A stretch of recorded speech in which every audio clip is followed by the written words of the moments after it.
Recording.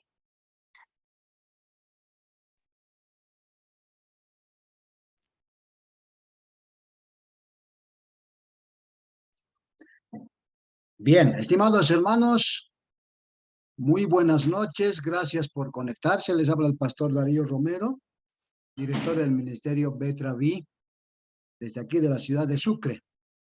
Vamos a dar inicio a la conferencia ya promocionada, invitada, y también, hermanos, agradecerles por su conexión y esperamos que todavía muchos hermanos puedan conectarse. Así que, sin más preámbulo, vamos a dar inicio esta noche con esta conferencia, que dicho sea de paso, hermanos, va a ser introductorio.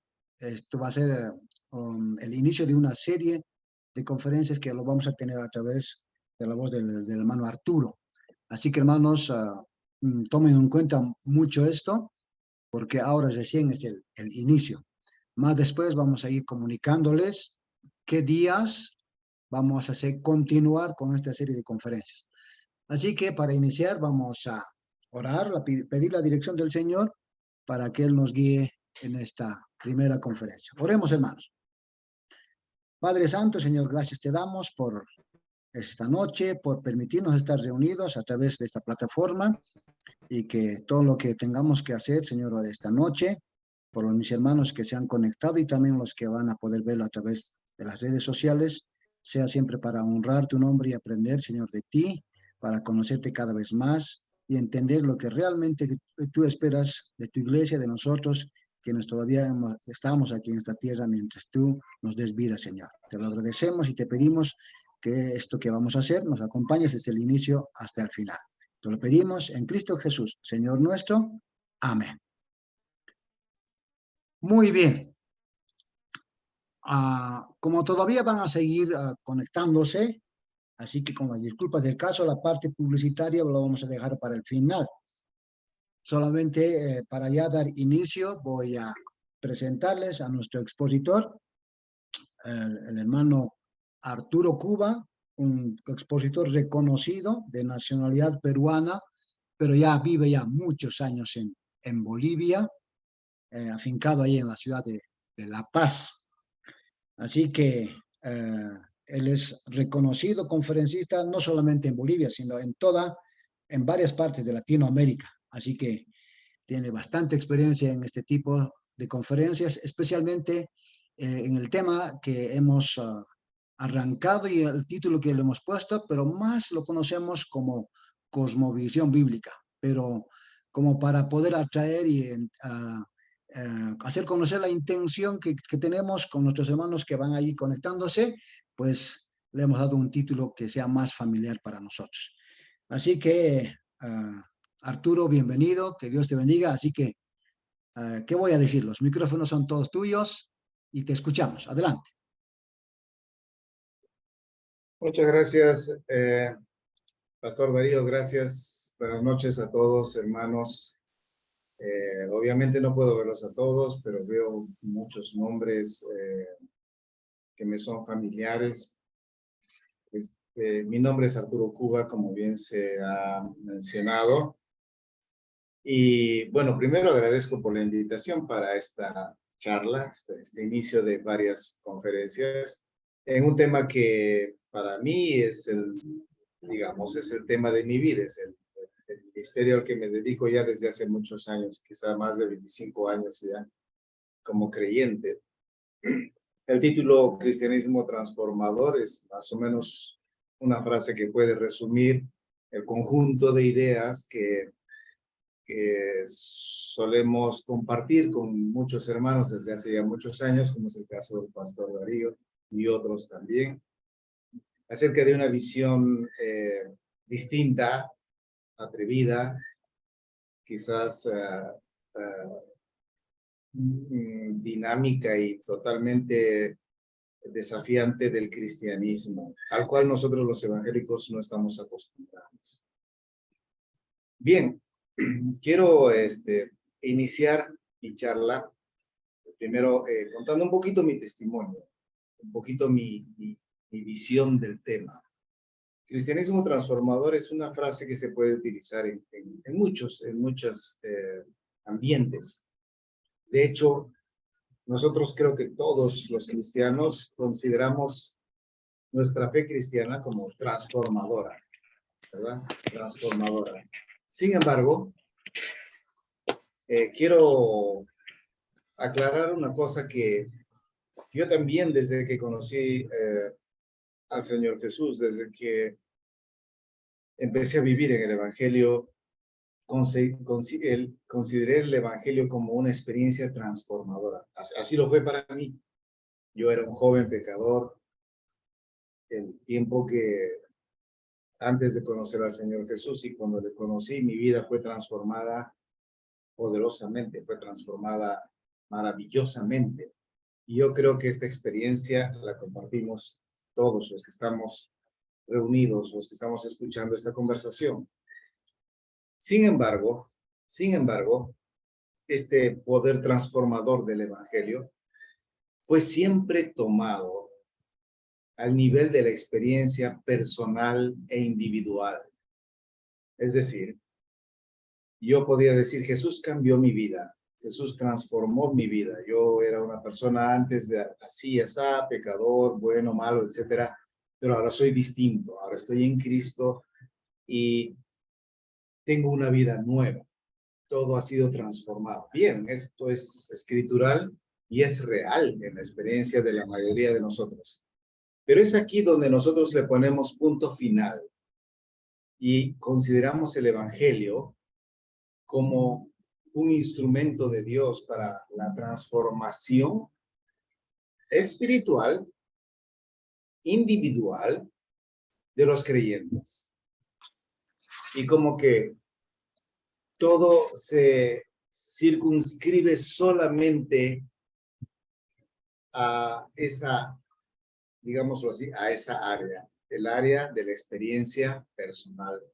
De modo que cuando yo empecé a asistir a la iglesia, me encontraba con la maravillosa experiencia de conocer a otros hermanos que habían tenido la misma experiencia que yo, habían conocido a Jesús. También sus vidas habían sido transformadas. Así que cantábamos alegremente alabanzas y glorificábamos a Dios por una vida transformada.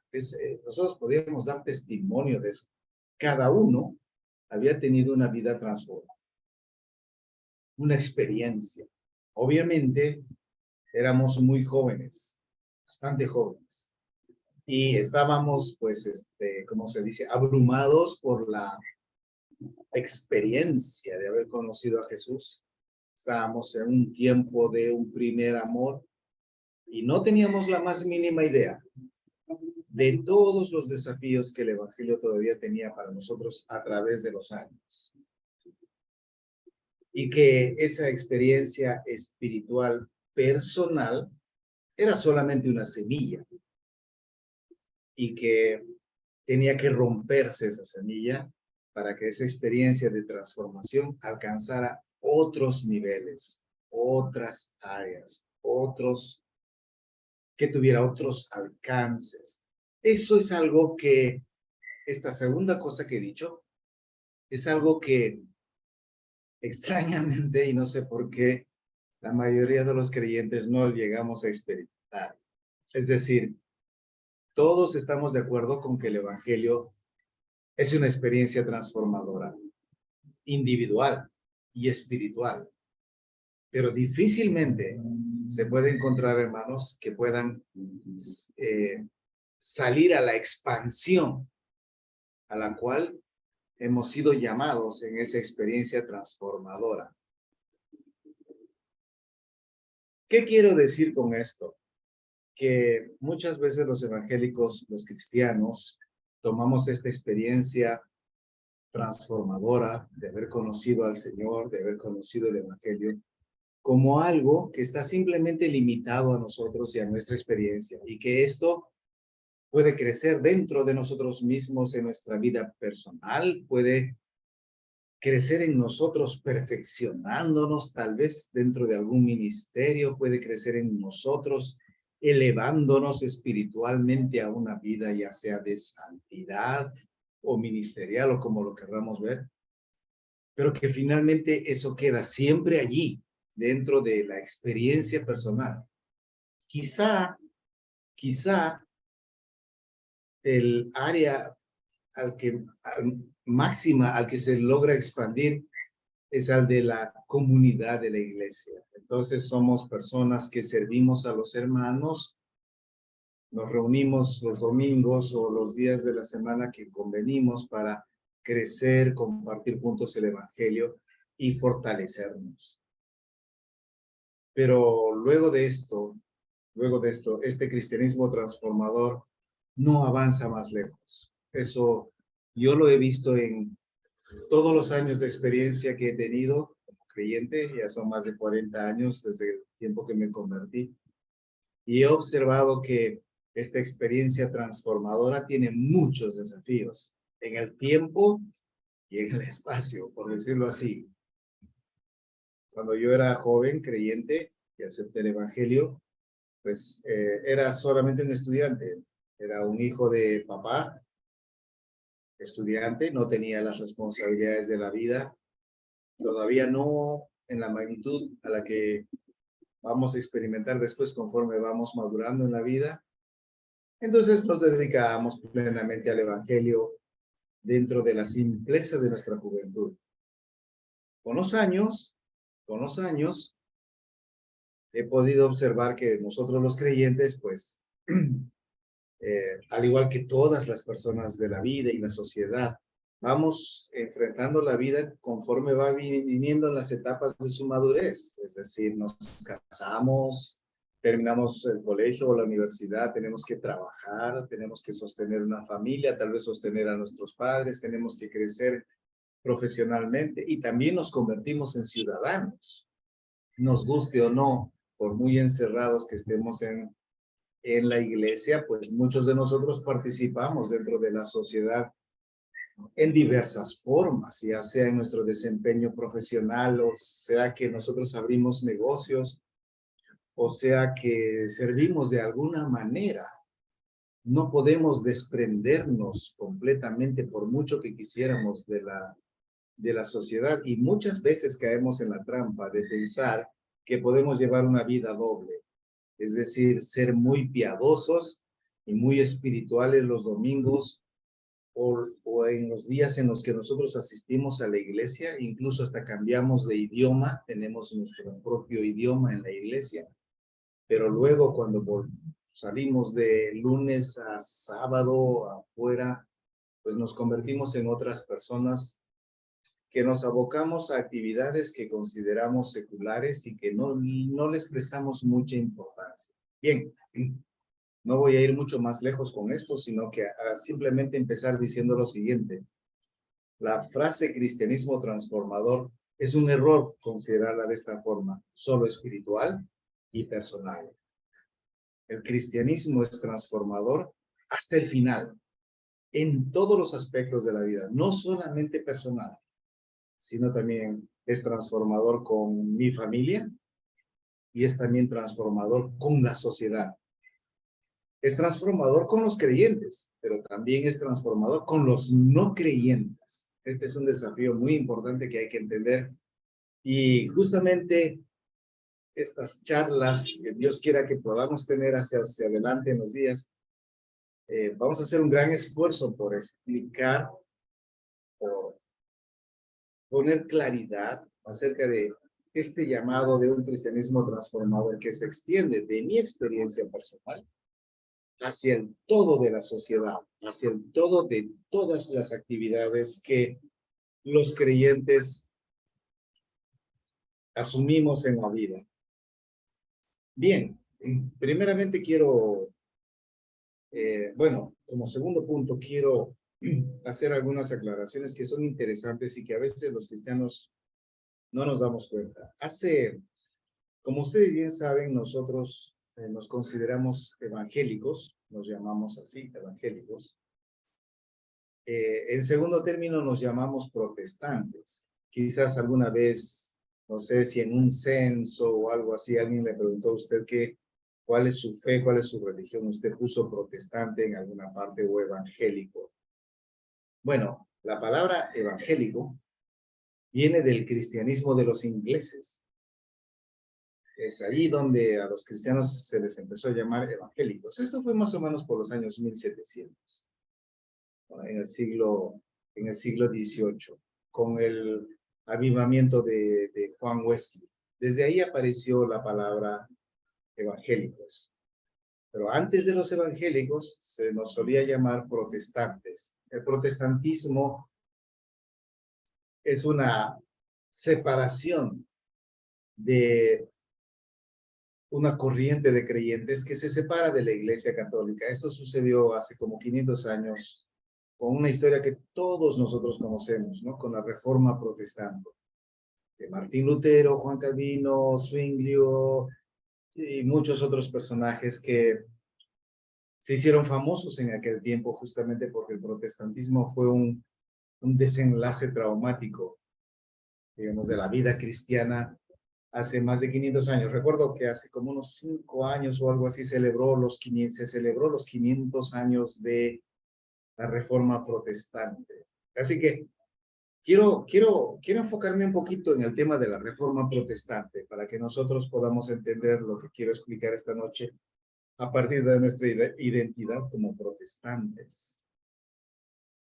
Muy bien, la Reforma Protestante se dio en los años 1500, a principios de los años 1500, 1517. Bueno, se dio, si le ponemos una fecha, es cuando Martín Lutero clavó sus 95 tesis en la puerta de la iglesia de Wittenberg, en Alemania.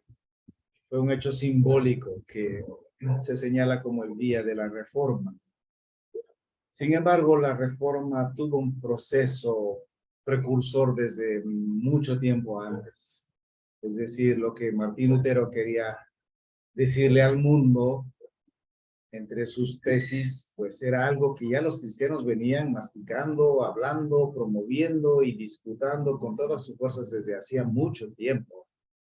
El cristianismo protestante no es algo novedoso en ese sentido. Ya venía desde la antigüedad y había sido combatido por la Iglesia Católica dominante en aquella época, pues, para ser sometido y apagado. Bueno, pero ¿qué es lo interesante del cristianismo protestante?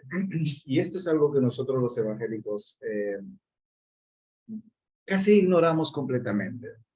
Si yo les voy a decir algo que tal vez sea un desafío para nosotros.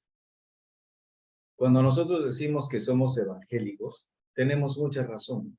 De alguna manera, nuestro cristianismo viene de allí, de la experiencia de los ingleses que llegaron a Norteamérica, evangelizaron Norteamérica, y nuestros misioneros vinieron de Norteamérica, en casi su totalidad. Nosotros casi no hemos conocido misioneros europeos, por decirlo así, sino americanos. Sea que hayan sido los primeros que vinieron aquí, bautistas, presbiterianos, más tarde pentecostales o neopentecostales, como usted lo quiera ver, todos ellos vienen de Norteamérica. Y de Norteamérica viene este cristianismo evangélico, que tiene características propiamente norteamericanas, muy propiamente norteamericanas. Y esta es la primera cosa que yo le quiero decir, que tal vez a usted le suene extraño, pero nuestro cristianismo no es protestante. Nuestro cristianismo es evangélico norteamericano. Hace como 5 años, como les digo, se celebraron los 500 años de la Reforma Protestante. Y yo recuerdo que la iglesia evangélica en Bolivia convocaba a celebraciones por este día tan especial, esta fecha tan especial, 500 años de la Reforma Protestante, como si nosotros descendiéramos o fuésemos herederos de la tradición protestante de los europeos como Martín Lutero, Juan Calvino, todos ellos que he mencionado. Pero no es cierto. No es cierto. Nosotros no provenimos de ellos. Nosotros provenimos, les vuelvo a decir, del cristianismo evangélico norteamericano. Y aquí hay una diferencia que Tal vez va a ser materia de discusión o tal vez incluso preguntas más adelante, pero hay una gran diferencia en uno y en el otro. Y les voy a decir esto. El cristianismo evangélico norteamericano que nosotros practicamos es un cristianismo pietista que, si bien es cierto, trae el mensaje de salvación, si bien es cierto que trae el mensaje de la relación personal con Cristo, y si bien es cierto que trae muchas cosas buenas, bonitas, que nos han bendecido, que a mí mismo me han cambiado, me han transformado desde mi juventud, sin embargo, ese cristianismo solo produce transformación a nivel personal y espiritual. El cristianismo protestante de la Reforma era distinto. Y aquí es donde yo quiero quizás picar un poquito la curiosidad de ustedes, a ver si con esto podemos abrir un poco más nuestras mentes y tratar de entender más este concepto de cristianismo transformador, que tiene para mí dos explicaciones: la evangélica norteamericana y la cristiana protestante reformadora. Muy bien, como les estoy diciendo, quizás esto se vuelva un poco desafiante y algunos me cuestionen mucho, pero yo les digo y lo digo con autoridad: nosotros, los cristianos evangélicos de Latinoamérica, no venimos de la Reforma. No venimos de la Reforma nunca llegó a Bolivia. La Reforma nunca llegó a Latinoamérica. El movimiento reformado nunca llegó a nuestros países. Y quizás voy a ingresar ahora explicando un poco la idea. Miren, hermanos, y aquí vamos a decir algunas cosas que son muy interesantes. A mí me apasiona realmente entender mejor esta explicación. ¿Cómo comienza? Bueno, la idea es esta. Miren ustedes que cuando el Señor Jesús caminó con sus discípulos, Él anunciaba el reino de Dios. Presten mucha atención a esto. El mensaje, si ustedes leen los evangelios, y estoy seguro que lo han hecho, pero si ustedes leen detenidamente, el mensaje central que el Señor Jesús predicó de extremo a extremo durante su ministerio aquí en la tierra fue el reino de Dios.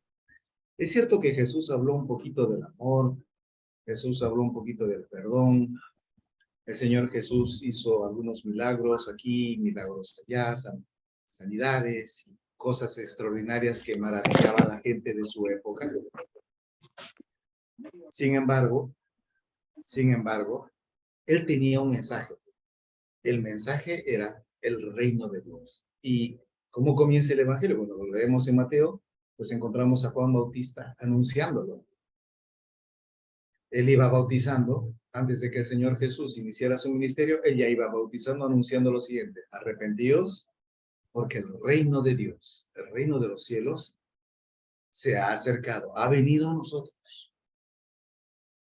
Ahora, hermanos, cuando el Señor Jesús estuvo en su pleno ministerio, todas sus enseñanzas eran acerca del reino de Dios. Y en el libro de los Hechos, cuando Jesús resucitó, dice la Biblia que Él estuvo por muchos días con sus discípulos y ha resucitado, hablándoles acerca del reino de Dios. Ahora, esta es una cosa interesante, queridos, les digo, porque interesantemente, una de las cosas que nosotros suponemos que hacemos, o suponemos que enseñamos, o suponemos que hablamos, es el reino de Dios, pero no es cierto. Si ustedes examinan en la iglesia, sea en las prédicas, en todo, hablamos de muchas cosas, y muchas cosas que son buenas, ¿no? Hacemos enseñanzas del Antiguo Testamento, del Nuevo Testamento, y hablamos de Pablo, y damos cursos y todo, pero no centramos nuestra atención en el reino de Dios. Ahora, Cuando nosotros examinamos el tiempo de la muerte del Señor Jesús, su juicio y su muerte, si ustedes lo miran bien y leen bien el texto, van a encontrar que Jesús, el Señor Jesús, fue juzgado y asesinado por proclamar que Él era el Rey. Por proclamar un nuevo reino. Ahora, esto es importante, pero un poco difícil de entender para nosotros, porque en nuestra época no existen los reyes. Nosotros no sabemos qué es un rey. Cuando nosotros decimos, Señor Jesús, tú eres rey, no lo entendemos, porque nosotros no conocemos lo que es un rey. De hecho, por ejemplo, Jesucristo, el nombre Jesucristo es la suma de dos palabras, Jesús y Cristo. ¿Qué quiere decir Cristo? Quiere decir rey, en griego. Jesucristo es Jesús el Rey. Su nombre es así. Su nombre es al mismo tiempo un título. Jesús es el Rey. Eso es lo que estamos diciendo todo el tiempo cada vez que decimos Jesucristo. Cuando nosotros leemos las epístolas del apóstol Pablo, por ejemplo, él empieza dando honor, gloria y honra al Rey. Y se despide de la misma forma. Y lo hace al estilo de los romanos. Ahora, ¿qué es lo que les estoy queriendo decir con esto? Cuando el Señor Jesús se presentó delante de Pilatos, el decir que tú estabas promoviendo un nuevo rey, un nuevo reino, ¿no? Era una actividad conspirativa, era sedición, era una especie de traición.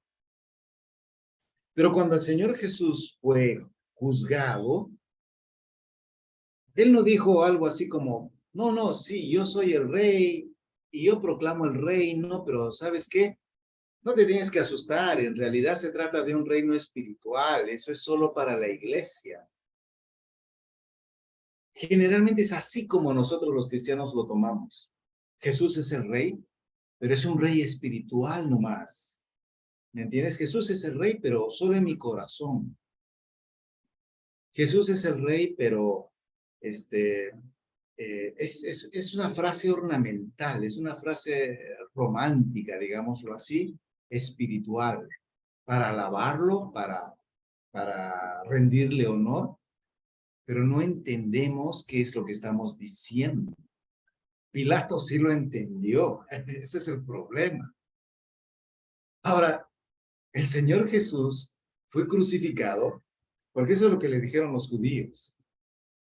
Los judíos le dijeron esto a Pilatos: nosotros no tenemos otro rey. El César es nuestro rey. Y este hombre dice que es rey. Y si tú lo dejas ir, entonces no eres amigo del César. Esas eran palabras muy gruesas, palabras muy pesadas.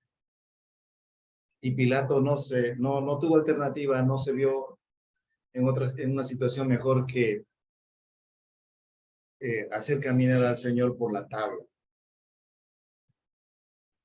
Porque no era pues fácil proclamar el evangelio del reino en un mundo donde hay reyes.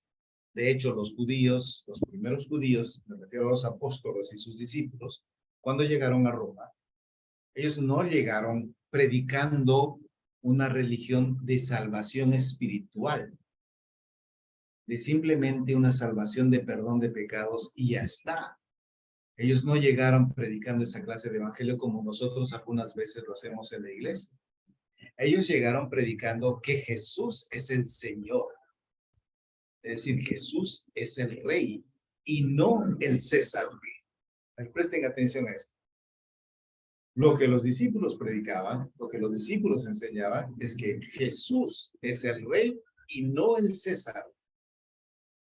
Ahora, esto, muchas veces los cristianos, no sé cómo es que vemos las cosas en la historia, pero los cristianos de los primeros tiempos fueron perseguidos duramente en Roma, no por su fe, no porque creían en Cristo.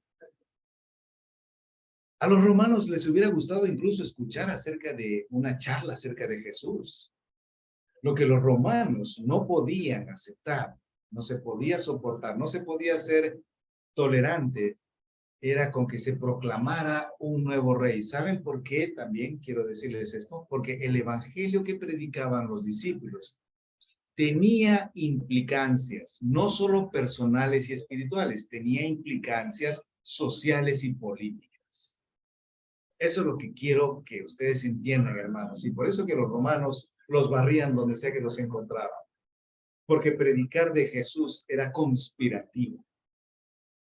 Cuando los discípulos decían que Jesús era el Señor, que Jesús era el Rey, se estaban refiriendo a un rey que tenía más autoridad que el César, tan real como él, y que quería imponer su autoridad en el reino, en el país, en la sociedad.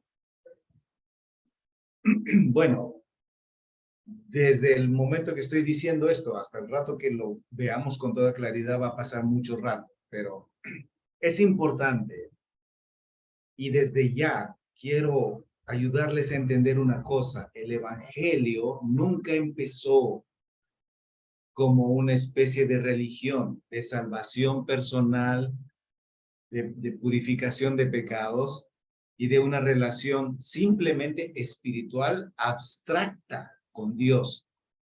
Nunca fue así. El evangelio fue un anuncio acerca del Rey.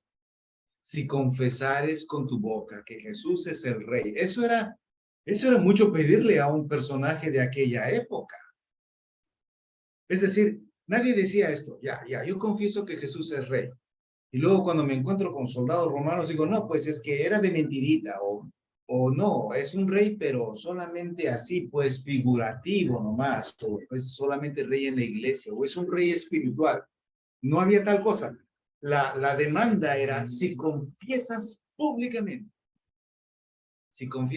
públicamente que Jesús es el rey y no el César, y crees en tu corazón que Dios le levantó de los muertos, serás salvo, eres salvo. A ver, presten atención a esto. Aquí es donde yo quiero devolverle al evangelio su verdadera naturaleza de cristianismo transformador. ¿Saben qué, hermanos? Jesús murió para ser nuestro rey. Sí es cierto que murió por nuestros pecados, para limpiarnos, para llevarnos al cielo, como tradicionalmente se puede decir. Pero Él murió para ser nuestro rey, para que nosotros podamos vivir bajo su autoridad y podamos vivir en su reino. Si no naces de nuevo, no puedes entrar al reino. Entrar al reino es el llamado, pero no es como es. Vuelvo a decir, no es un reino abstracto, espiritual, en el sentido de que solo existe donde yo lo siento. Entienden que es como nosotros los evangélicos por lo general lo definimos. Muchos de estos pensamientos me vienen a la cabeza cuando veo, por ejemplo, la situación de nuestro país. Si ustedes se dan cuenta, hermanos, desde hace algunos años vivimos en medio de una crisis político-social. Somos un país donde nadie entiende qué somos finalmente. Soy Colla, soy Camba, soy Chapaco, soy Cochala, soy cristiano, no soy cristiano, soy indígena, no soy indígena, soy blanco, soy negro, soy... ¿Qué soy? ¿Qué somos? ¿Quiénes somos? ¿Qué hacemos? Yo te odio, tú me odias, tú eres de aquí, yo soy de allá. ¿Por quién votas? Vota por este, no votes por este, te tiro una piedra, o te cierro la puerta, te bloqueo la calle. ¿Qué somos? ¿Somos una nación? ¿Qué es de nuestra situación político-social en el país? Y lo peor de todo, ¿qué hacemos los cristianos? Cerramos los ojos, nos vendamos y hacemos lo que hacemos siempre, levantar las manos y decir, eso no es asunto nuestro. Jesús es el rey en mi corazón. Jesús es el rey en la iglesia y eso basta. Pero ¿es así realmente? ¿Es verdad eso? Todos lo damos por verdadero. El tema está en que nunca nos hemos cuestionado si eso es bíblico, si es escritural. si coincide con la verdad. Bien, yo personalmente les digo que no coincide con la verdad. Y volvemos al tema de la reforma. Los cristianos que llegaron a Roma y al Imperio Romano en general y que invadieron Europa, estos cristianos proclamaban el reino de Dios, no un reino trascendente, un reino espiritual, personal, no, un reino real, donde todos los que asumían a Jesús, al Señor Jesús como rey, vivían en su reino, lo imponían. No importaba quién estuviera de autoridad. Y quizás esto era lo desafiante de ellos.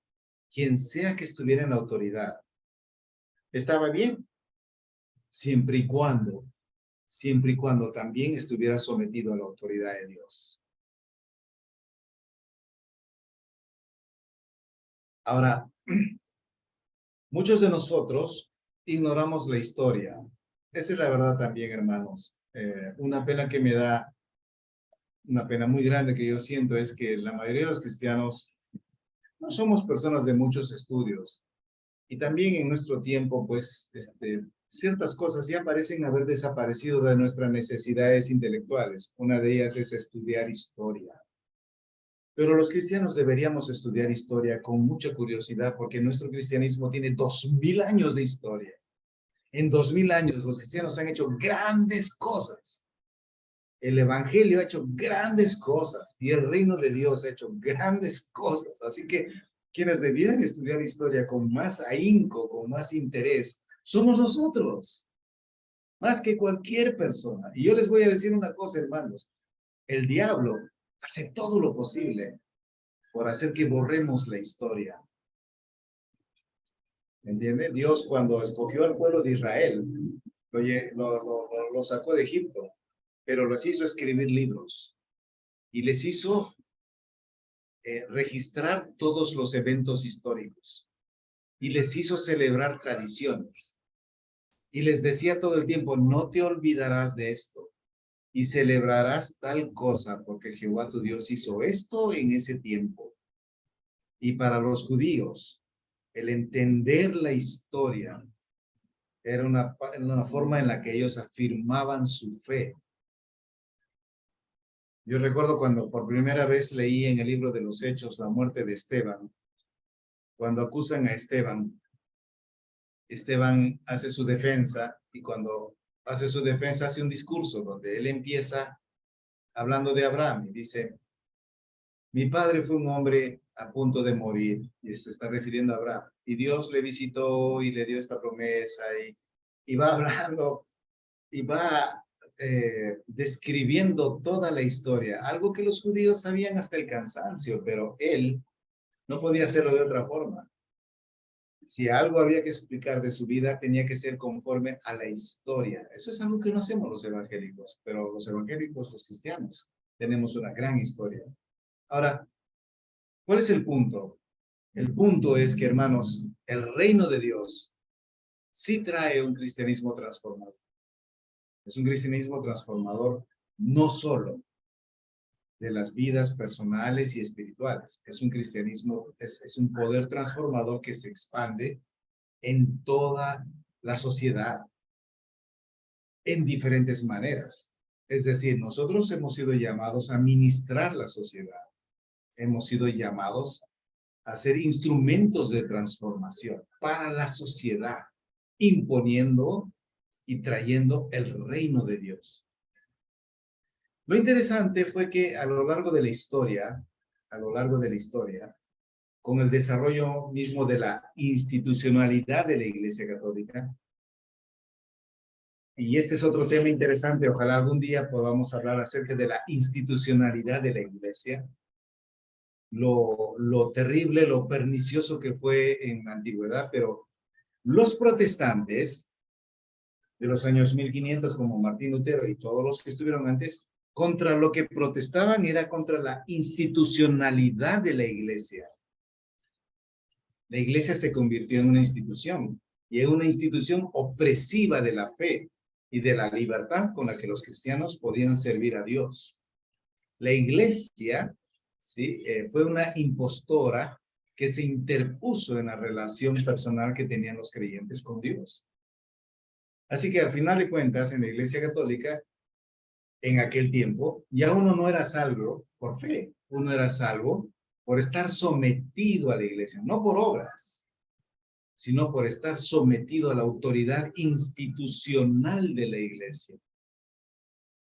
Y por eso que la reforma es celebrada tremendamente por los evangélicos, porque los evangélicos decimos, gracias a la reforma, ahora la salvación por fe, ¿no? Es una doctrina fundamental de nuestra manera de creer en Dios. Todos somos salvos por fe, por una fe personal. Pero la verdad es que sí, es cierto esto. Pero los reformadores no solamente estaban interesados en esta parte importante acerca de la salvación por fe y la salvación personal, la confesión personal. Los reformadores querían traer el reino de Dios, es decir, la institucionalidad de la Iglesia Católica se opuso a la expresión, digámoslo así, natural del reino de Dios entre los creyentes. Ahora, déjenme decirles una cosa interesante, hermanos, que quizás esto les pueda dar un poco más de luz. Los países que abrazaron el protestantismo fueron los países del norte de Europa. Suiza, donde estaba Calvino, Alemania, donde estaba Lutero, los Países Bajos, Bélgica, Suecia, Suiza, incluso Gran Bretaña, grandes porciones de Gran Bretaña, pero también en muchos lugares de Europa. Por ejemplo, en Francia, los hugonotes, los moravos en Checoslovaquia, en muchos lugares de Europa, el protestantismo prendió fuego. ¿Y qué es lo interesante de esto, hermanos? Es que ellos empezaron a proclamar a Jesús como el rey de la nación. Presten atención en esto. Ellos empezaron a proclamar a Jesús como el rey de la nación. No es que ellos lo que querían era decir, ya, listo, señores católicos, curitas, monjes, déjenos tranquilos, nosotros queremos predicar el evangelio en el parque y que la gente acepte por sí misma el evangelio y ustedes no se metan con eso. No, ellos no hacían eso, o sea, lo hacían de alguna manera, porque por supuesto estaban dedicados al evangelismo y a la obra de Dios en cuanto a expandir las buenas nuevas, pero lo que ellos querían era establecer el reino de Dios. ¿Y cómo establecían el reino de Dios? Establecieron el reino de Dios en todas las áreas de la vida. Es decir, llevaron los principios de la palabra de Dios a la política. Llevaron los principios de la palabra de Dios al sistema judicial. En esto del sistema judicial, yo les invito, por ejemplo, a estudiar un poco la historia del sistema judicial de Suiza. Ahí en el sistema judicial de Suiza, lo primero que encuentra uno, por ejemplo, en una plaza que hay ahí en Suiza, yo no he estado nunca en Suiza, pero yo leo un poco de todo esto en internet, uno encuentra a los reformadores protestantes, creo que son 5, un monumento de los 5. Miren ustedes, ¿sabes? ¿Cómo se honra a estos? Entre ellos están Lutero, Calvino, Zwinglio, creo que también está Farel, algunos de ellos. Y cuando uno ingresa en uno de estos palacios de justicia de los juzgados, cuando uno va a la puerta en una de los corredores principales o en una sala principal, uno encuentra un cuadro gigante donde hay unos hombres que están mirando hacia adelante y adelante de ellos hay un ángel. Este ángel con la espada señala las escrituras. Y estos hombres son sabios, supuestamente jueces, magistrados de aquel lugar. Y en el cuadro se les señala que la justicia viene de la palabra de Dios. Esto es sumamente interesante, pero esto no solamente fue ahí, también fue en la política, también en la educación. ¿Saben qué, hermanos?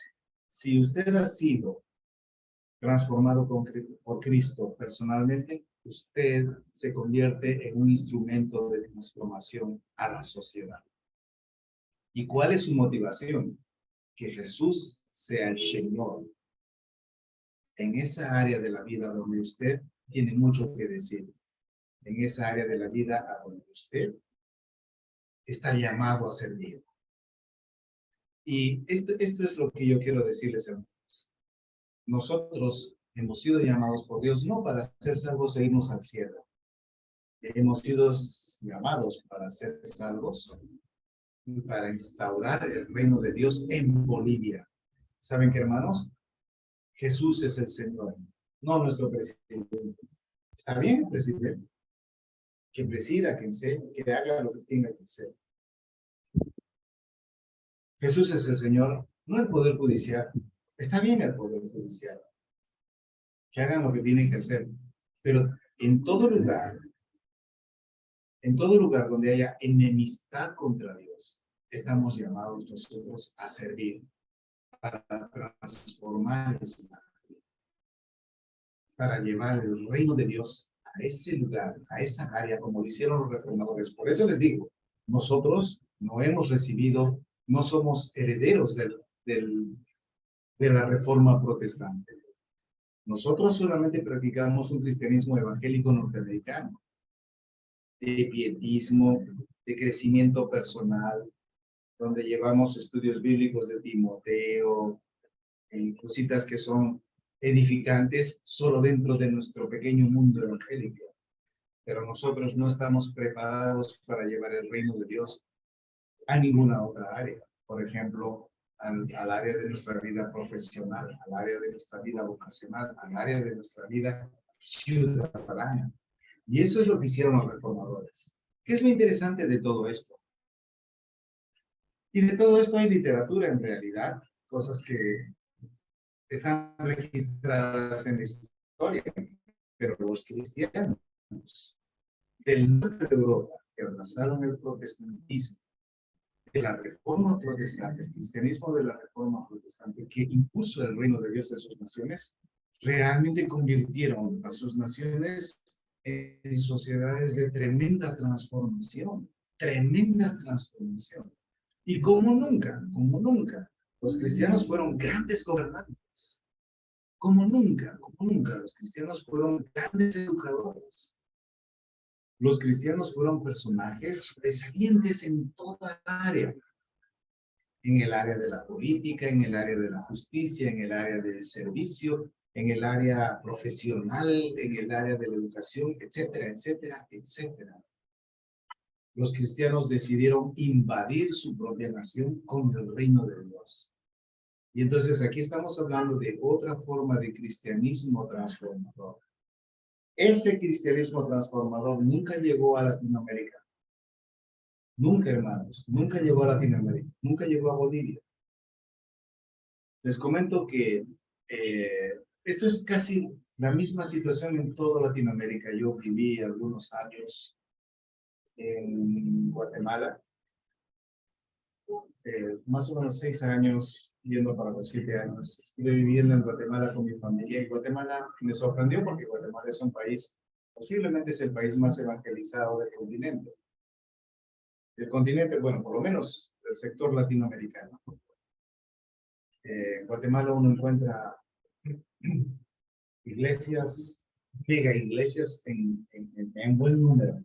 Iglesias de 30,000, 40,000, 50,000. Ustedes creo que pueden ver eso, la iglesia de Cash Luna y muchas otras de esas iglesias. Son iglesias grandes, son iglesias millonarias, son iglesias llenas de gente.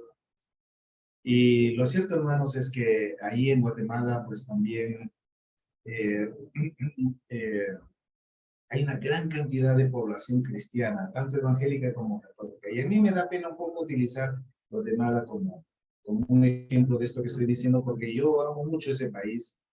Ha sido un país que ha sido mi hogar por el mío y de mi familia por un buen tiempo, y he tenido muchos amigos allá en Guatemala, y realmente tengo un gran anhelo porque Dios bendiga mucho esta nación. Es una nación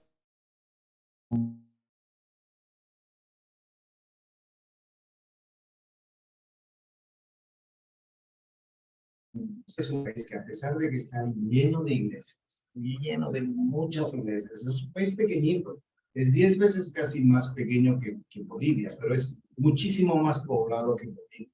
Guatemala ya debe andar por los 18, 19 millones y es 10 veces más pequeño que Bolivia. Está lleno de iglesias evangélicas, lleno de mega iglesias, ministerios de todo tipo, radios cristianas en grandes cantidades, misioneros que vienen a Guatemala en grandes cantidades, todo tipo de misiones, todo tipo de ONGs cristianas, iglesias.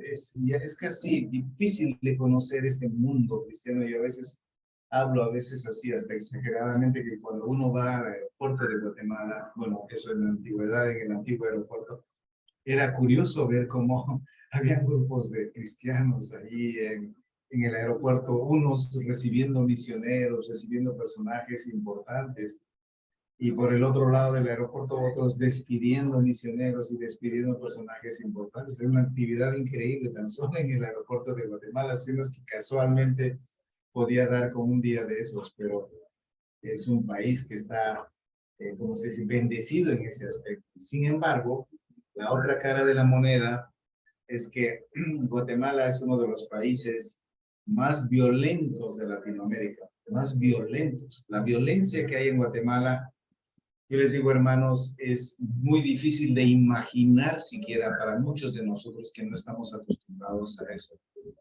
En Guatemala los secuestros, los homicidios en grandes cantidades, el tráfico de niñas para prostitución, la pobreza, increíble pobreza, la injusticia.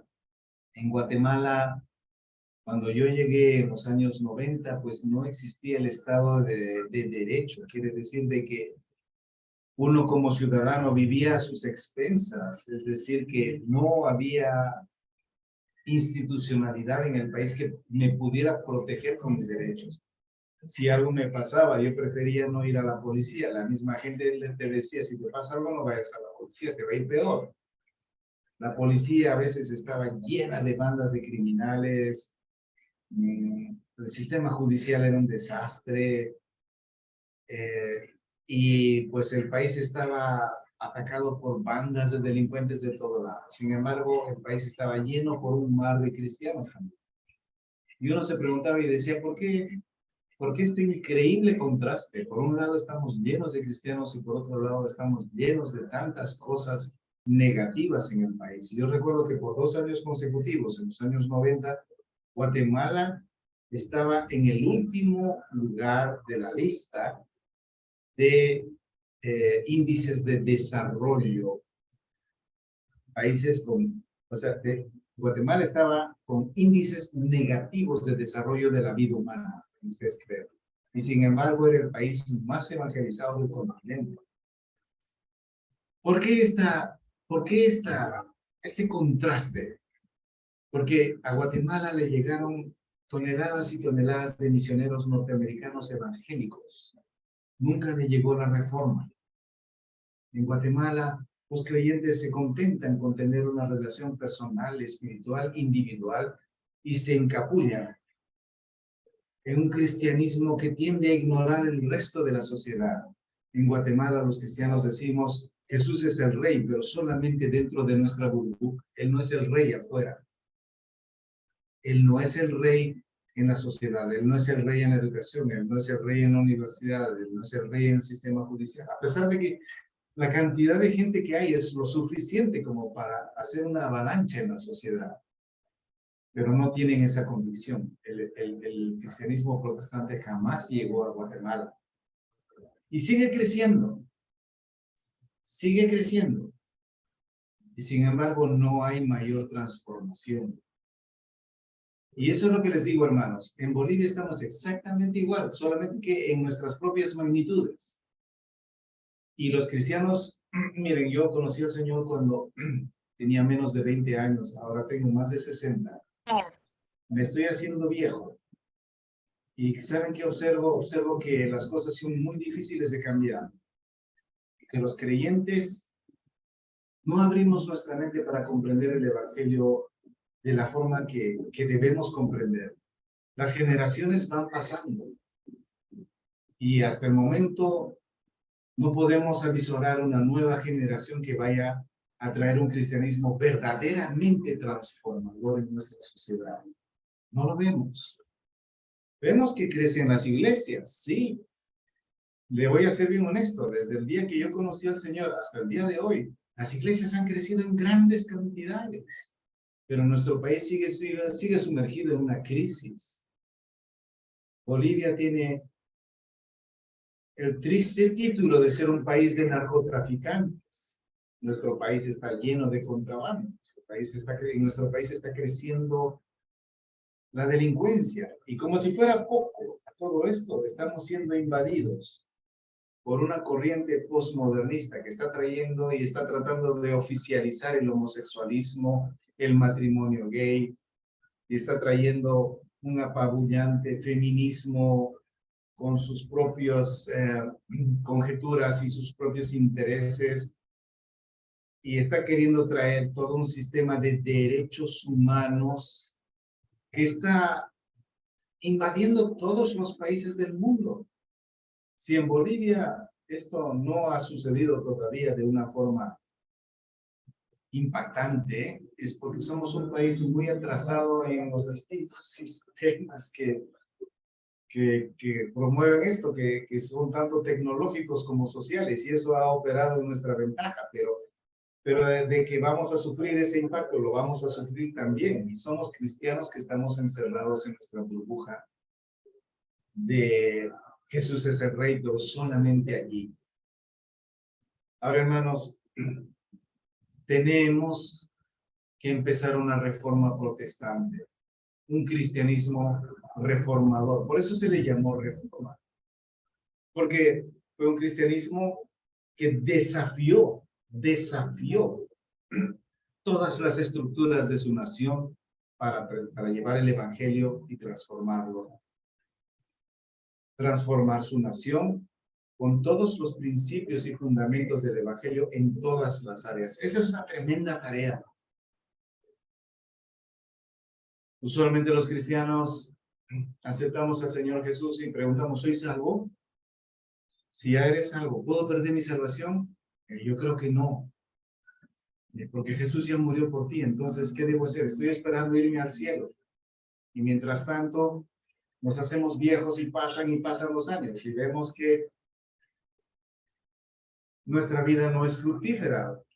Yo les cuento que esto lo he vivido por experiencia y siempre me he preguntado y he dicho, Señor, ¿eso es todo? Si acepté a Jesús cuando tenía 20 años, ¿por qué no me llevaste de una vez? Si se trataba simplemente de que yo esperara hacerme viejo y morirme para poder disfrutar de ti.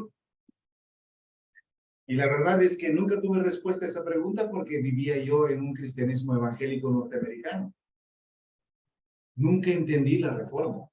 Cuando esta visión del evangelio transformador llegó a mi vida, recién pude comprender, caray, cuán lejos estamos y cuánto tenemos que trabajar y qué tan poca conciencia tenemos la mayoría de los cristianos para entender este tipo de mensaje. El evangelio no es lo que tú has oído, es decir, pero no es solo eso. No es solo eso, el evangelio que tú has oído es solamente un pequeño pedazo.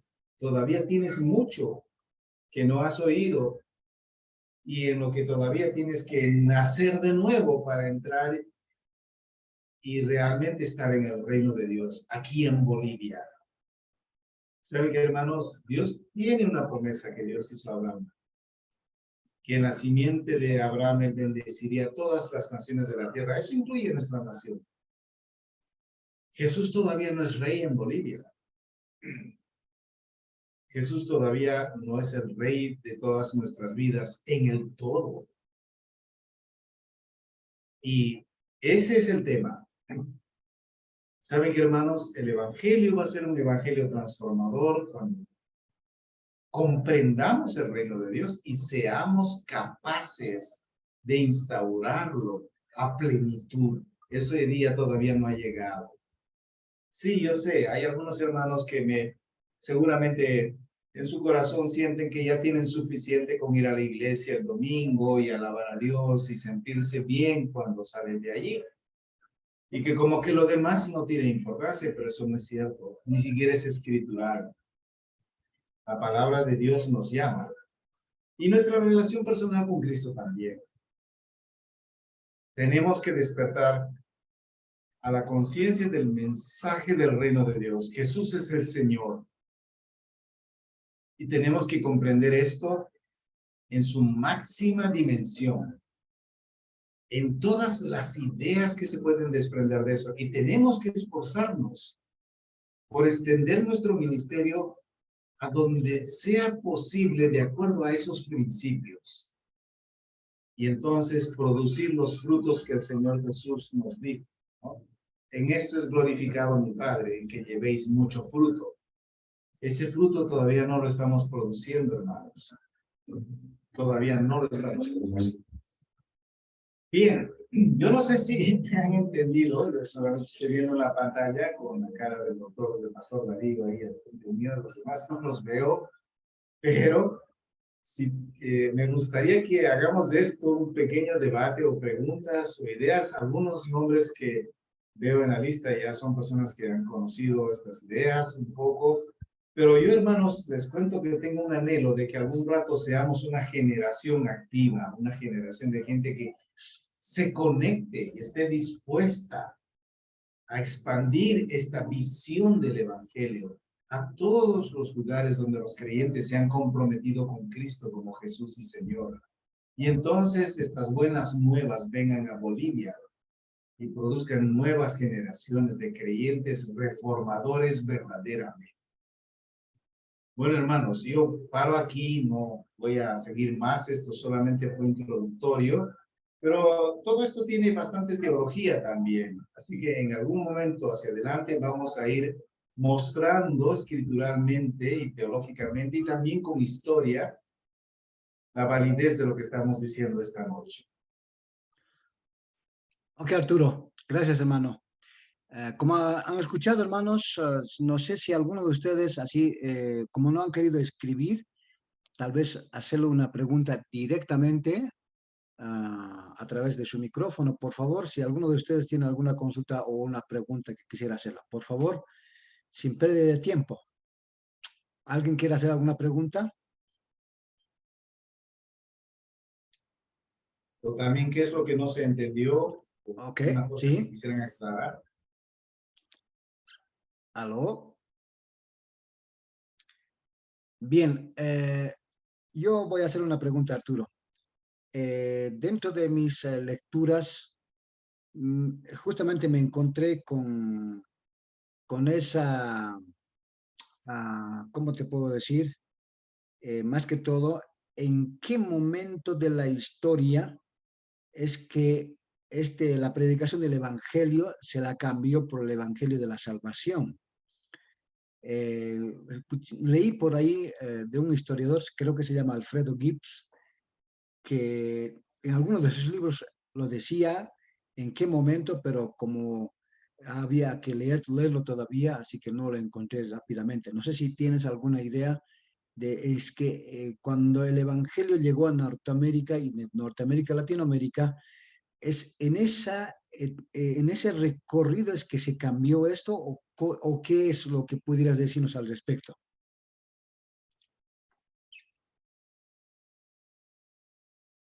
Muy bien, buena pregunta. La verdad que esa es una muy buena pregunta, porque saben, hermanos, el Evangelio durante el tiempo de la Reforma fue, como les digo, desafiante en todo sentido.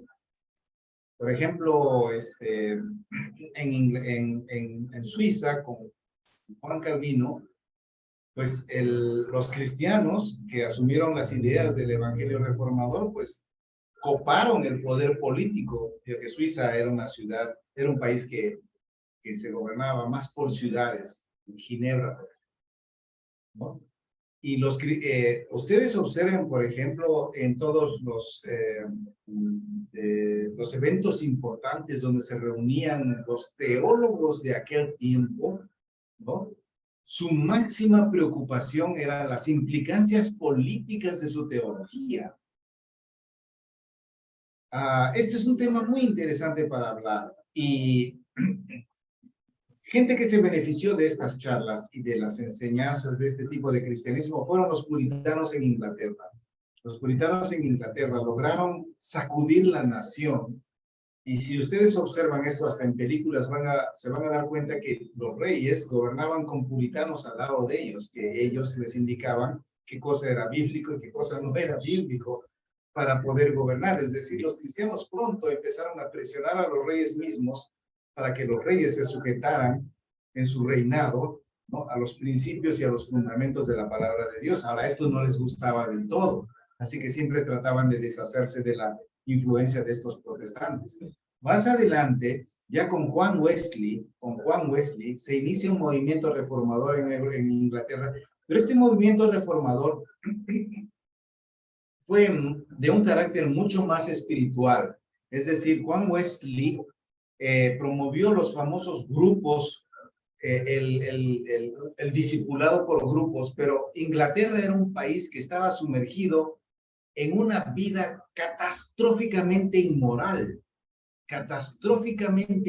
es decir, en Inglaterra imperaba toda clase de vicios, como muchas personas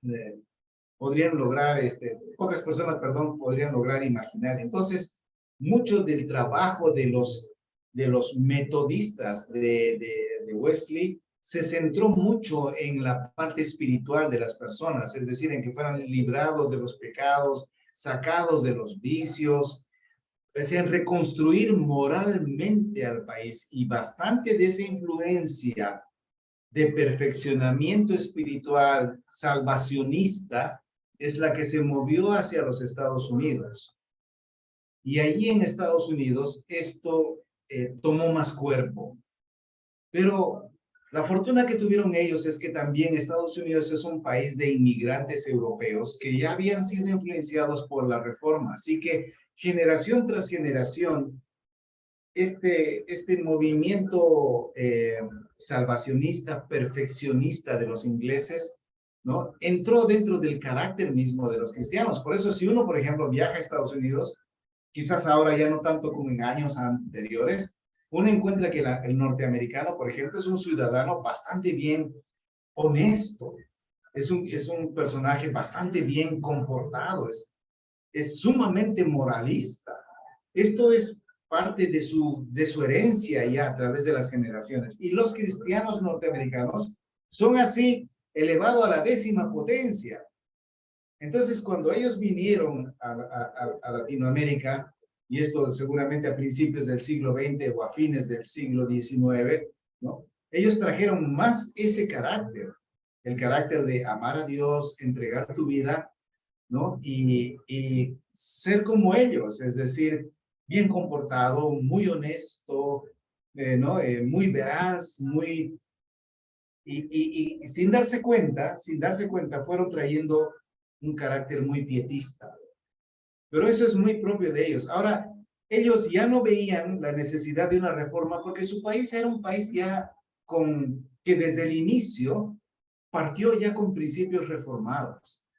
Es decir, cuando vinieron los misioneros, ellos no vieron la necesidad de predicar un reino que transformara la sociedad en la política. Entonces, porque no era parte de su carácter hasta ese momento, ni tampoco lo veían necesario en su propio país, porque las cosas ya funcionaban así. Así que ellos pensaron que lo que necesitaban era traernos el evangelio, el mensaje de transformación, y con eso bastaba. Entonces, se convirtió en este evangelio de las 4 leyes, ¿no?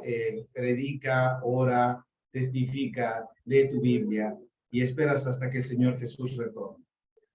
Esto se fue convirtiendo en algo más complejo cuando llegó. Ahora, hermanos, aquí me voy a hacer enemigo de muchos de ustedes que me están oyendo, pero esto se volvió más complejo cuando aparecieron los pentecostales, porque los movimientos pentecostales se volvieron crearon una psicología, alarmista, una psicología, ¿cómo se puede decir así? La psicología del fin de los tiempos. Es decir, acepta a Jesús hoy día porque mañana te mueres, o mañana nos vamos, o mañana viene Cristo, o mañana nos raptan y se acabó el mundo. Así que tienes que hacerlo ahorita mismo. Entonces, ellos trajeron un cristianismo, no digo de mala manera, más sensacionalista, más apabullador, pero más lleno de urgencia y centrado mucho en la parte de sé salvo hoy día y sé salvo ahora, que Jesús perdone tus pecados ya. Y entonces eso también integró mucho, digamos, la visión del evangelio con la que nosotros hemos ido amalgamando cada vez más hasta tener el tipo de cristianismo que tenemos. Pero ¿cuándo exactamente sucedió esto? Es muy difícil de decirlo como en un momento preciso. Fue en una transición cultural de los ingleses hacia los americanos, y con los americanos tomó forma y eso vino hacia nosotros. Tanto el cristianismo tradicional como el pentecostal, ambos. Y crearon en nosotros lo que somos, pero no somos cristianos reformados. Ok, Arturo. Valga la oportunidad también para poder aclarar un poco, ¿no? Cuando hablamos del Evangelio de Salvación y del Evangelio del Reino, no estamos hablando de dos cosas diferentes. Solo que cuando el Evangelio del Reino se va trasladando al Evangelio de Salvación, pareciera que lo hemos simplificado o lo hemos vuelto simplista a eso que acabas de decir, Arturo, no solamente personal, no, sino algo cultural. Ok, aquí tengo una pregunta que te lo voy a leer, o una consulta de, a ver, de Sandra Carretero, que dice, mi consulta es, ¿nuestra identidad cristiana pasa por saber cómo definirnos o llamarnos cristianos evangélicos, cristianos protestantes? ¿Cómo construimos en nuestra identidad? Esa es la pregunta. Esa es una buena pregunta. Y tiene que ver con la complejidad de todo lo que estamos,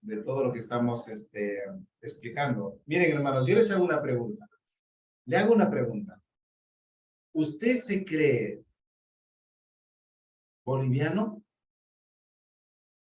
Posiblemente todos diremos, claro, yo soy boliviano, pero usted lo dice porque nació en Bolivia. Pero mi pregunta es, ¿usted se cree dueño de su país? ¿Usted cree que autoritativamente usted puede reclamar su país con autoridad para algo que usted cree que es patriótico?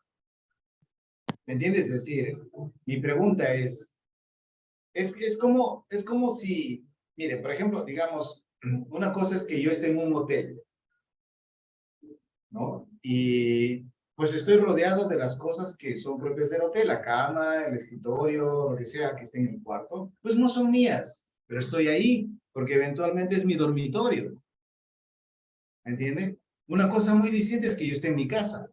Y si cualquier persona ingresa a mi casa y quiere tomar alguna de mis cosas, pues yo como autoridad me impongo y digo, eso es mío. Usted no va a llevarse algo que es mío porque es mío y yo voy a defender lo que es mi propiedad. Yo voy exactamente a la misma idea. Usted como boliviano, ¿se siente boliviano como que estuviera en un hotel donde todo el mundo hace lo que le da la gana y usted no dice nada? Entonces, ¿cuál es la razón de sentirse boliviano? Ahora, yo le voy a decir una cosa, nuestra identidad está en Cristo. ¿Y sabe qué? Cristo es Señor de Bolivia y usted es su siervo. ¿Me entiende? Usted es un obrero de Cristo y Él quiere implantar su reino acá. ¿Sabe por qué? Que todo Bolivia, metro a metro, centímetro a centímetro, le pertenece a Él y Él quiere traer su reino acá. Y nuestra identidad tiene que fundarse en la idea de que Jesús es el Señor, no el presidente, no el diputado, no el policía, no el juez. Jesús es el Señor por encima de todos. Y nosotros estamos aquí para establecer ese reino. Ese tipo de identidad nos va a costar, hermanos, porque tenemos que sentir de corazón que Dios nos ha llamado a establecer su reino en nuestra patria, en nuestra nación, y que no le pertenece a otros, le pertenecen al Señor. Es decir, que tenemos que imponerlo con un celo personal. A la forma como lo hacemos los evangélicos tradicionalmente es como decir, mira, Jesús es el Señor en la iglesia, el Señor en mi corazón. ¿Qué pase más allá de la puerta de la iglesia? No es nuestro problema. ¿Qué cosa haga el gobierno? No sé, son cosas seculares, es asunto del mundo, no te metas. Eso es totalmente anticristiano. Totalmente anticristiano. Es en contra del reino de Dios. Es una forma de negación del reino de Dios. Con eso estamos diciendo, o sea, le estamos poniendo un límite al reino. Jesús no es rey solo espiritualmente y de nuestras almas. Él es el Señor del universo. Del universo. Y ese es nuestro límite, esa es nuestra jurisdicción. Así que sobre eso tenemos que construir nuestra identidad. La próxima vez que salgamos a la calle y veamos a cualquier persona haciendo cualquier cosa, sentiremos que tenemos el impulso de intervenir y de actuar en el nombre de Jesús. O nos escondemos en la iglesia y decimos, no tenemos nada que ver con eso. Esa va a ser una buena discusión. Yo la verdad es que solo puedo responder eso hasta este momento. Ok, Arturo, gracias. Hay alguno que te pregunte, pero mientras, por favor, no tenga una identidad con nombre y apellido, no lo vamos a poder leer. Van a disculpar, hermanos, ¿ya? Por eso es que cuando se conectan siempre tienen que poner su nombre para poder identificarlos. Bien, hermanos, ya, ok. Esther Choque dice, ok, ahora sí voy a leer la pregunta que la propuso aquí en el chat. Acá está. Y con esto vamos a cerrar, hermanos. ¿Ya? Dice, ¿has sabido de alguna instancia extranjera o local que intentó abrirnos los ojos respecto a estas cosas, principalmente a los líderes de las iglesias, independientemente de las denominaciones que sean, ya que estas cosas son bíblicas, pero no se predica y debería ser predicado con énfasis? Atentamente, Esther Choque. Ahora sí, Arturo.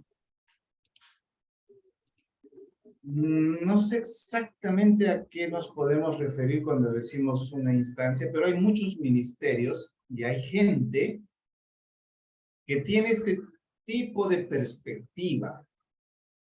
¿Saben qué, hermanos? Uno de los problemas que tenemos los evangélicos es que somos muy domésticos, ¿me entiende? Cuando digo muy domésticos, quiere decir que no nos damos cuenta, pero hemos adquirido una perspectiva muy propia. Es como decir somos muy regionalistas. Tendemos a entender las cosas solo desde un ángulo. Lamentablemente siempre pensamos que nosotros estamos en lo correcto y el resto no. Cierta vez escuché, cuando asistía yo a una iglesia ahí en Guatemala, escuché a un hermano decir, yo vengo a esta iglesia porque la doctrina de esta iglesia es la verdadera, es una doctrina pura. A mí me causó risa esa confesión porque yo digo, es una confesión bastante infantil.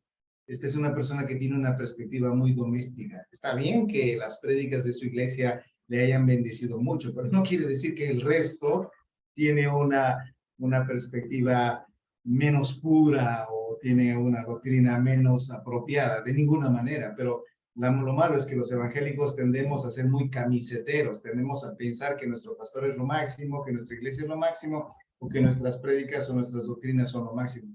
Y ese es un grave error. Tendemos a pensar que nosotros tenemos una perspectiva de la verdad que es superior al resto.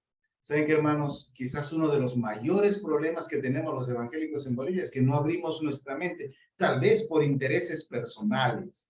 Yo la verdad es que mi mayor problema no es tanto comunicarme con los hermanos que están en las bancas. Mi mayor problema es comunicarme con los pastores. Muchas veces los pastores son personas que ya han como endosado sus mentes a la autoridad de sus denominaciones, por ejemplo. Entonces yo a veces hablo con un pastor y le digo, pastor, le explico todo, estamos en una charla, hasta en un retiro, y le digo, ¿entendió usted? Sí, amén, hermano. ¿Le parece que eso es de Dios? Sí, gloria a Dios. ¿Qué le parece si hacemos algo al respecto? Ay, la verdad es que no sé, a ver qué dirá mi supervisor. Y entonces eh, ¿a quién escucha él? ¿Escucha a Dios o escucha a los hombres que tienen autoridad sobre él? Estamos otra vez en el tema de la institucionalidad de la iglesia, que es un tema del que deberíamos hablar. Entonces los cristianos tenemos muchas veces la mente cerrada. Hay ministerios con seguridad que sí, hay información, hay fuentes y la verdad es que nosotros debiéramos abrirnos hacia ellos, ser más maduros y conectarnos tal vez con muchos de ellos. Hay mucho que aprender de muchos otros hermanos que vienen de otras instancias y confiar en Dios, es decir, en el sentido de que, como dice la palabra, nosotros también tenemos la unción de Dios. Nosotros podemos discernir en nuestro corazón si Dios nos está hablando a través de alguien. ¿Y será que estamos cerrando nuestros oídos tal vez por razones denominacionalistas, por razones personalistas, por intereses de algún tipo? Hay que tener cuidado con eso, pero yo pienso, estoy seguro de que hay muchas cosas que Dios nos puede traer muy buenas si abrimos nuestras mentes y nuestros corazones. Ok, hay alguien, el hermano Anacleto estaba levantando la mano, pero parece que desistió. No sé si... Hola, hola. Adelante, hermano Anacleto. ¿Cómo está, pastor? Buenas noches. Buenas noches, hermano Arturo, y también algunos compañeros que veo que están conectados.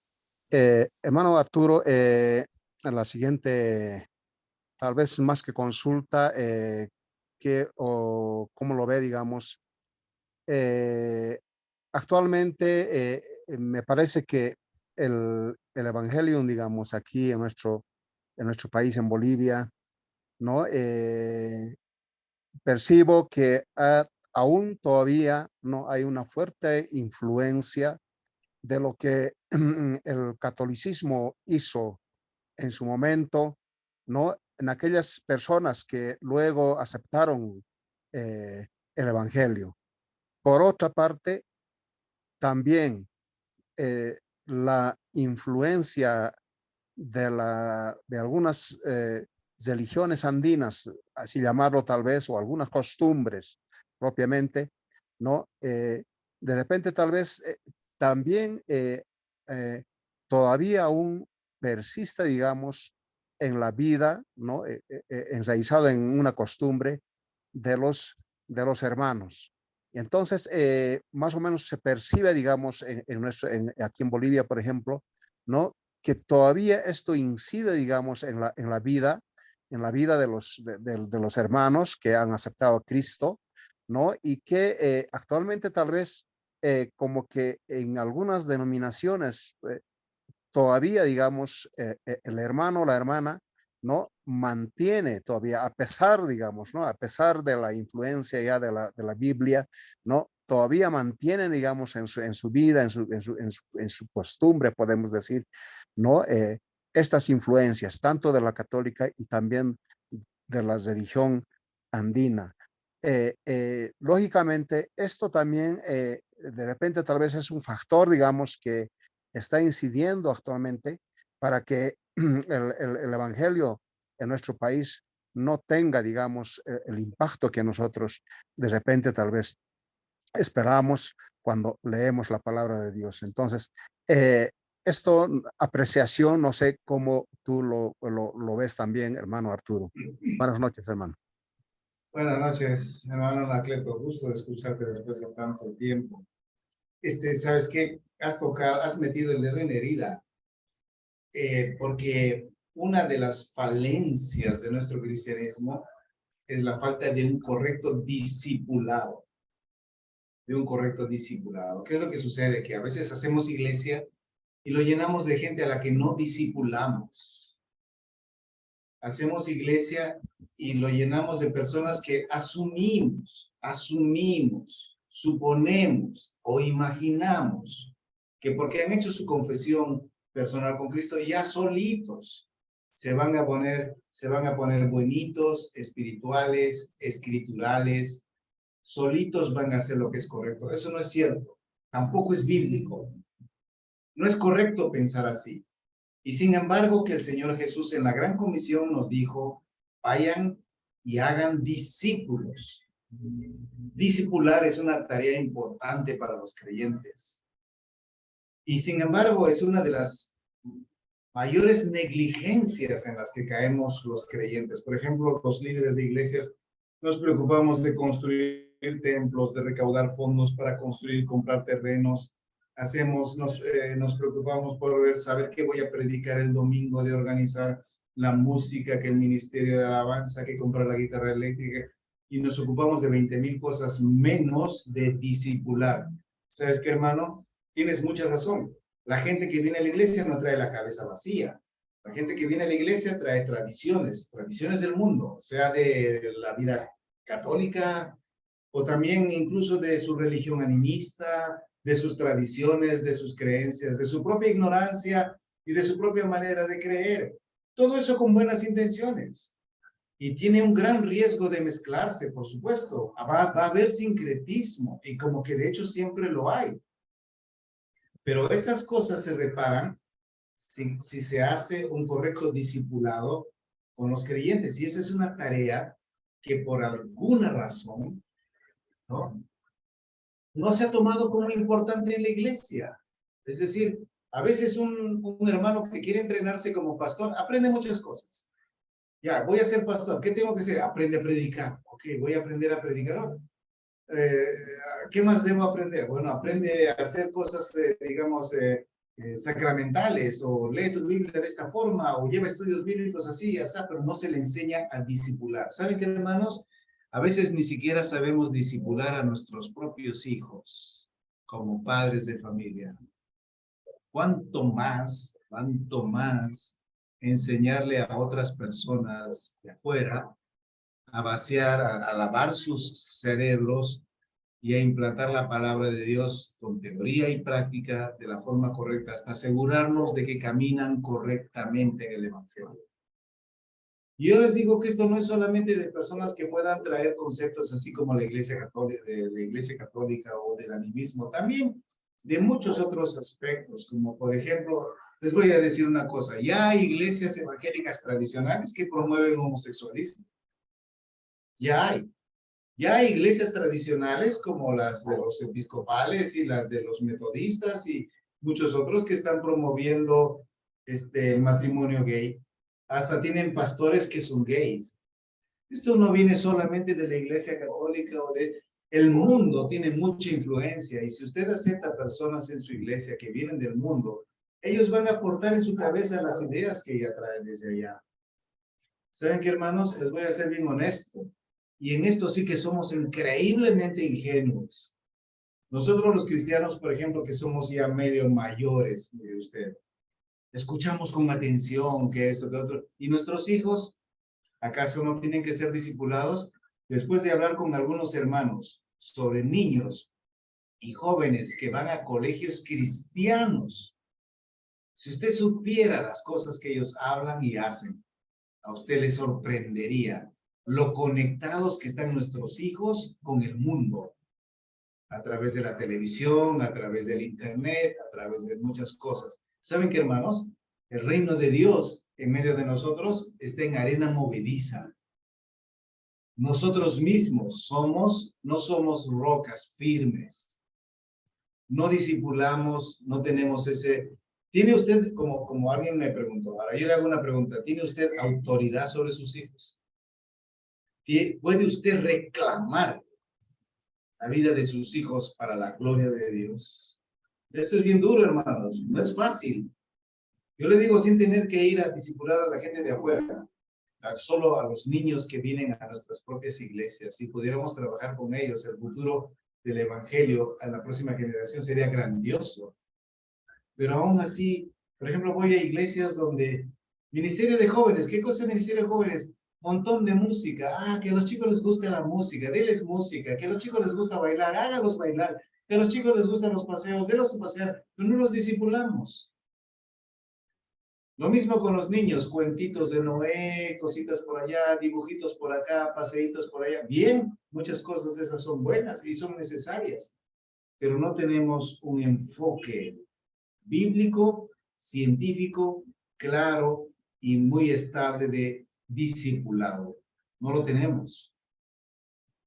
ni siquiera tenemos uno para transmitir a la siguiente generación. Así que en ese punto estamos en grandes problemas. Yo les digo, hermanos, una vez que nos vayamos nosotros, los que tienen sus nombres ahí, yo quisiera ver qué va.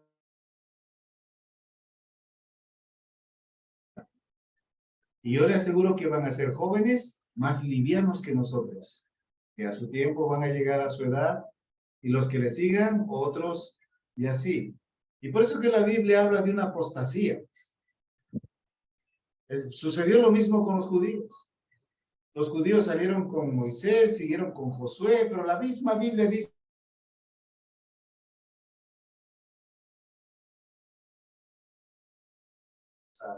e hicieron lo malo los ojos de Jehová. Así es, la vida es así. No es que ellos hicieron eso, sino que la vida es así. Bien, Arturo. Gracias, hermano. Hasta aquí las preguntas. Quiero decirles, hermanos, que no, este es el inicio de este ciclo de conferencias. Ya vamos a estar avisándoles cuándo lo vamos a hacer. Así que, por favor, las preguntas guárdenlos para la próxima. Espero que me entiendan. Ya estamos más de una hora. Y solamente, hermanos, para ir finalizando, quiero hacerles conocer mi publicidad, que es el Ministerio Betra Vi. Así que, hermanos, 10 minutitos o unos 5 minutitos para eso, para ir después finalizando. Y si me dan un poquito de tiempo, voy a compartir. A ver, un segundito, por favor. Aquí vamos. Ok. Un segundito. Muy bien. Esto es Ministerio de Chaví, por favor, rapidito. La presentación. ¿Cuál es el mayor problema con el que la sociedad romana estaba luchando en los tiempos de Jesús? Bueno, en Romanos describe mayormente cuál era la situación política, cultural, moral, económica y social del Imperio Romano, que se debatía en una corrupción tremenda, pero que empezaba en la parte espiritual, porque lo espiritual y lo moral arrastra a todas las esferas a partir, ¿no?, de Génesis 3, como empieza la historia bíblica. Ahora, pero la pregunta para nosotros sería, ¿cuál es el mayor problema con el que las sociedades actuales están luchando, particularmente en nuestro país? ¿Será la pobreza, violencia e inseguridad, racismo y discriminación, alcoholismo y drogadicción, o tal vez será la salud? Eso es unas preguntas que nos va a llevar a responder a esta pregunta. Pero para mí, sin lugar a dudas, el principal problema en el que las sociedades actuales, no solamente en Bolivia y en Latinoamérica, están luchando, es la corrupción. Y la Biblia en Romanos justamente lo describe de esta forma. Dice, como está escrito, no hay justo ni aun uno, no hay quien entienda, no hay quien busque a Dios, todos se desviaron y aún se hicieron inútiles. No hay quien haga lo bueno, no hay ni siquiera uno, por cuanto todos pecaron, o sea, se corrompieron y están destituidos de la gloria de Dios. En Romanos 3, 10 al 12 y el versículo 23. Ahora, ¿quién tiene o traerá las buenas nuevas para resolver este gran problema? ¿Los políticos? ¿Las organizaciones sociales? ¿Las ONGs? ¿Las organizaciones mundiales? ¿Serán las religiones? Entonces, valdría la pena preguntarnos dentro de este contexto, ¿cuál es la misión de la Iglesia Evangélica dentro de este contexto tan corrupto? Y hermanos, basadas en estas preguntas y en esta última pregunta, el Ministerio Betra Vi se ha planteado esta visión: ser un ministerio transformador con una cosmovisión bíblica del reino de Dios, influyendo significativamente en la iglesia y la comunidad en su desarrollo integral para la gloria de Dios. ¿Y cuál es la misión que nos hemos planteado? Formar bíblica y teológicamente a la iglesia de Cristo con un alto compromiso de servicio a la comunidad en busca de una transformación integral de su realidad política, económica, social y cultural. Y estos son nuestros objetivos estratégicos. El primero, generar espacios de reflexión teológica, bíblica y teológica de la Iglesia Evangélica en el cumplimiento histórico de su visión, misión y el rol significativo en la sociedad. Uno de ellos es justamente este evento que acabamos de ver, y ayudando a la iglesia, a las iglesias a enfrentar y vencer sus temores y prejuicios y actitudes que impiden participar en la solución de las necesidades de su barrio, de su comunidad. Entonces, hermanos, en ese entendido, personalmente, este año especialmente he estado viajando, especialmente al área rural, por lo que yo hablo bien bastante el quechua, hacer este trabajo de reflexión teológica bíblica en el área rural, donde el problema es mucho más mayor todavía que en la ciudad. Nuestro segundo objetivo estratégico, entrenar bíblica y teológicamente a los líderes cristianos evangélicos dentro del marco del ministerio integral, capaces de influir en la iglesia y la comunidad bajo las intenciones de Dios, ofreciendo cursos cortos, rápidos y específicos de acuerdo a las necesidades de las iglesias locales y los medios disponibles.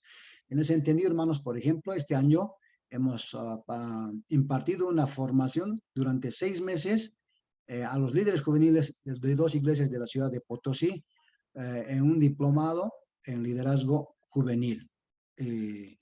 Eso por un lado. Y el objetivo estratégico número 3, prestar servicios de consultoría ministerial y profesional a iglesias, denominaciones, ONGs, instituciones privadas y públicas en el cumplimiento de su visión y su misión.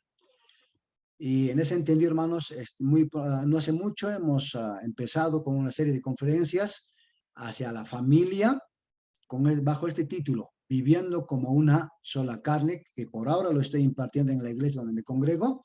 Ya estamos en la segunda sesión y a medida que vamos avanzando una vez al mes, vamos a seguir avanzando bajo este título, Viviendo como una sola carne. Objetivo estratégico número 4, facilitar oportunidades de crecimiento integral e influencia en la sociedad por parte de los cristianos evangélicos en el mundo de los negocios para el reino de Dios, capacitando a los emprendedores y profesionales evangélicos a integrar sus actividades económicas a su fe cristiana y desarrollar integralmente su tarea misionera en el cumplimiento de la Gran Comisión. Y en ese entendido, hermanos, ya tenemos abierto un grupo de WhatsApp bajo el título de Negocios para el Reino de Dios, donde están conectados aproximadamente unos 160 hermanos entre emprendedores, comerciantes y profesionales, y aquí alguno que otro ya tiene, va ofreciendo algunos productos o servicios que ellos realizan. Pero la idea principal con esto es como Arturo nos estaba enseñando ahora, ¿no? Es cómo es que el cristianismo lleva el reino de Dios a su negocio, a su actividad, a su profesión, donde quiera que estén. Esa es la idea. Y al año tenemos algunas otras actividades que vamos a ir haciendo conocer a través de los grupos que tenemos. Y finalmente, desarrollar una estrategia adecuada de producción y distribución de literatura cristiana para todas las esferas de la vida bajo la cosmovisión bíblica del reino de Dios. Hay bastantes libros, en algunos casos escritos muy antiguamente que ya no se editan, pero que son de mucha utilidad, pero también desafiando a otros hermanos para que pudieran escribir siempre bajo estas ideas que estamos escuchando a través de la voz de Arturo en esta noche. Y la otra parte, la parte legal. El Ministerio Betraví está inscrito legalmente en impuestos nacionales por si alguna institución requiriera de nuestros servicios y tengamos la legalidad, ahí lo tenemos, y también registrados con nuestra matrícula de comercio, antes Fundempresa, ahora se llama CEPREC. Así que esto nos da la legalidad de poder presentarnos a cualquier instancia y podamos ofrecer nuestros servicios. Quien dirige, hermanos, soy yo, el pastor Darío Romero Tellas, director general del Ministerio Betraví. Tengo una licenciatura en teología, soy contador público egresado y también tengo un diplomado en gerencia de proyectos. Soy conferencista itinerante, especialmente en la ciudad y también en el campo. Y también soy pastor asociado de la iglesia donde me congrego y soy facilitador asociado de una fundación Harvest de los Estados Unidos. Y finalmente, hermanos, mi familia, aquí estamos en Sucre, mi esposa Amalia, mis 2 hijos, Keila y Yamir, que todavía está en la escuela. Eso es lo que puedo decirles, hermanos. Si tienen cualquier consulta, algo en el que podamos hacerles útiles, estamos para servirlos. Ahora sí, hermanos, muchísimas gracias. Si alguien quiere decir algunas palabras, hermanos, no tanto como una pregunta, sino tener una opinión y si les gustaría continuar con esta serie de conferencias. Más adelante al año también vamos a tener algunos paneles a través de las redes sociales, invitando a algunos hermanos especialistas. Y para terminar, hermanos, muchas gracias por su participación y quiero agradecer a una hermana del Perú, Ana de la Fuente, que se ha conectado, ha mandado saludos. Hermana Ana, muchísimas gracias, que Dios bendiga. Y también a aquellos que también se han conectado por el Facebook. No sé si alguien tiene algo que decir, hermanos, para ir finalizando.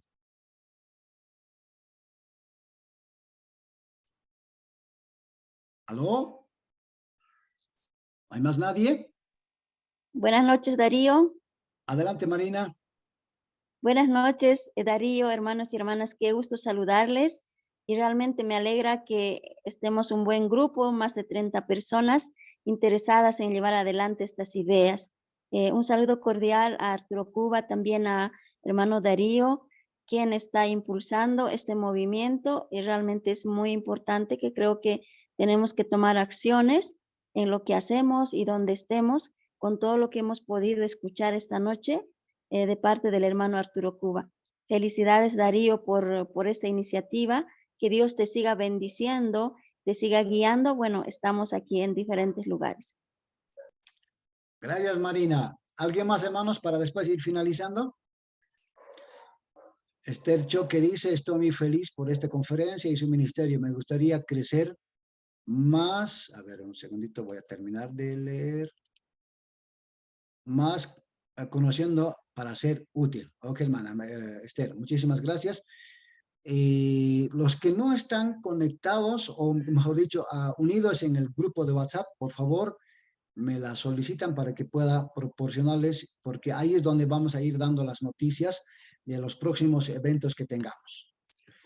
¿Alguien más, hermanos? Bien. Muchas gracias, Arturo. Esperamos contar siempre contigo. En las siguientes conferencias nos ponemos de acuerdo cuando vamos a continuar con esto, ya que estamos ahora en estas fiestas de fin de año, todo el mundo ya empezando a viajar y hacer sus actividades, estar en familia.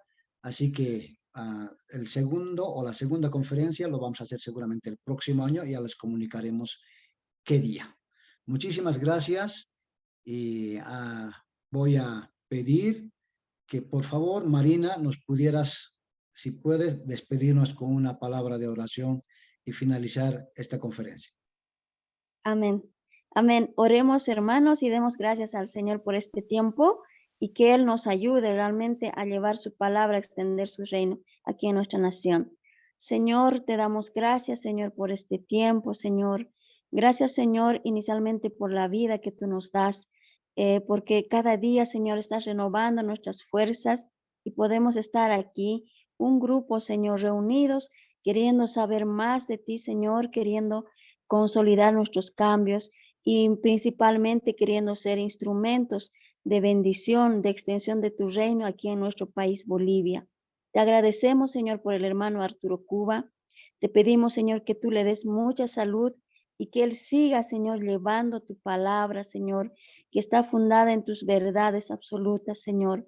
Bendice su vida, su familia. De la misma forma al hermano Darío, Señor, su esposa, su familia. Gracias te damos, Señor, por ellos, porque están promoviendo, Señor, que haya transformación, Señor, a través de las iglesias aquí en Bolivia. Señor, bendice a todas las personas que se han conectado. Bendice sus familias, Señor. Responde a sus necesidades, Señor. Y a todos nosotros, Señor, danos la visión correcta, el valor, Señor, para poder resistir, Señor, a las ideas antibíblicas y, Señor, generar procesos de movilización, Señor, de transformación, Señor, en nuestra nación. Señor, seguramente hemos fallado, no estamos asumiendo el rol que tú nos has dado como tu iglesia aquí en la tierra. Señor, te pedimos perdón y te pedimos, Señor, que nos ayudes a encaminarnos en esta visión, Señor, que tú nos estás revelando. Gracias, Señor, por este tiempo. Realmente somos privilegiados, Señor, al escuchar este tipo de crecimiento, Señor, de talleres, Señor, que nos ayudan, Señor, a fortalecernos y nos ayudan a crecer y principalmente a conocerte mucho más. Gracias, Padre bendito. Gracias, Señor. En el nombre de Jesús. Amén. Amén. Ok, hermanos, muchísimas gracias por su participación. Que Dios les bendiga y será hasta la próxima oportunidad. Gracias, Arturo, una vez más. Y gracias también a todos ustedes por conectarse. Que Dios les bendiga y muy buenas noches. Bendiciones. Bendiciones. Buenas noches, Darío. Gracias, Arturo. Bendiciones, hermanos.